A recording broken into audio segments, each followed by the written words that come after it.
अस्सलामुअलैकुम गाइस, ਤੁਹਾਡਾ ਭਰਾ फौजी बिस्मिल्लाह पढ़ के रक्षा स्टार्ट करने लगा जनाब। रक्षे की पहले सफाई भी करने लगे ते जनाब जा रहे हैं समान चकना ते लो जनाब सफाई हो गई। हम जा रहे हैं जाके सोफा चकना। सोफा जनाब मैं लद लिया वा, देखो पैकिंग शैकिंग ला ली है।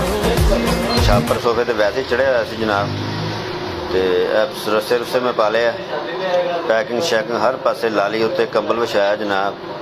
तो लो जी हुण मैं निकल लगा, बिस्मिल्लाह पढ़ के निकल रहा जी। आरफ जा रहे हैं, आरफ वाले रोड से माना मोड़ में जनाब हुण क्रॉस कर लिया वा, बस गग्गो पहुँचने वाला मैं जनाब। लो जनाब पहुँच गए हैं, सोफा ला दिता जनाब दुकान से। तुहाडा अपना वीर फौजी रक्षे वाला। लो जी।